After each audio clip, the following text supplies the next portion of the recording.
মাশাআল্লাহ, আলহামদুলিল্লাহ। এত সুন্দর রোমান্টিক ওয়েদার বলার মতো না। ঝিরিঝিরি বৃষ্টি, ঠান্ডা আবহাওয়া, কি যে ভাল লাগতেছে। আসসালামু আলাইকুম, কি অবস্থা, কেমন আছেন সবাই?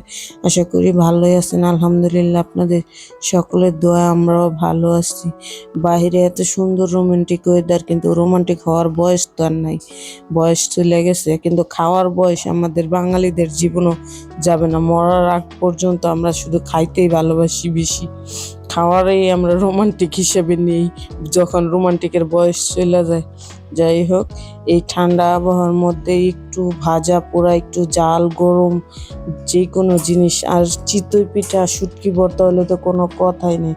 ওপস, কি আর বলবো, এত আর আমার ব্যাটে বলে এত সুন্দরভাবে মিলা যাবে আমি ভাবতেও পারিনি।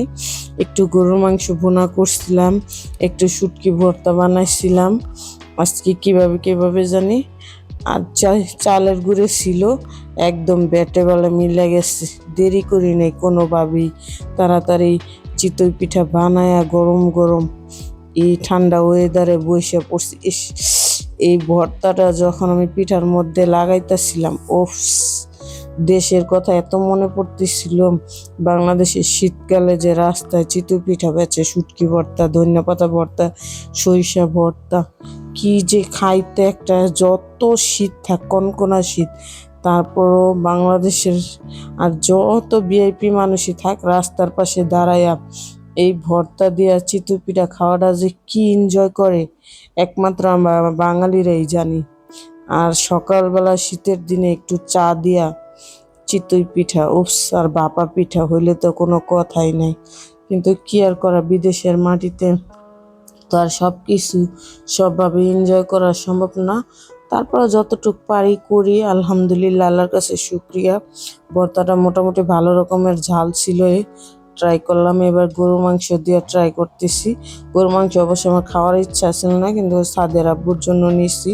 আর মাংস আজকে আমি ঝোল রাখি নেই, এই জন্য পিঠা ভিজে খাইতে পারতেছিল না, ভিজে খাইতে পারতেছিলাম না আর কি।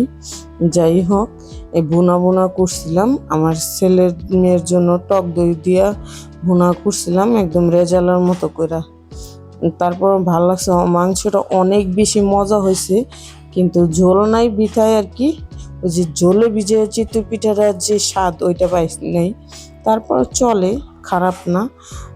আমার মেয়ে তো একদম পিঠা বানানোর শুরু থেকে শেষ পর্যন্ত আলহামদুলিল্লাহ, আমি কোনদিন চিন্তাও করিনি আমার ছাদে এত বেশি ভর্তা আর চিতই পিঠা পছন্দ করবে।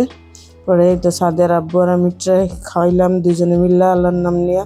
মাগরিবের আজান দিচ্ছে, এরপরে 1 কাপ চা। আলহামদুলিল্লাহ, একদম শান্তি, পারফেক্ট শান্তি ওয়েদার। আল্লাহ তাআলার হাজার লক্ষ কোটি শুকরিয়া।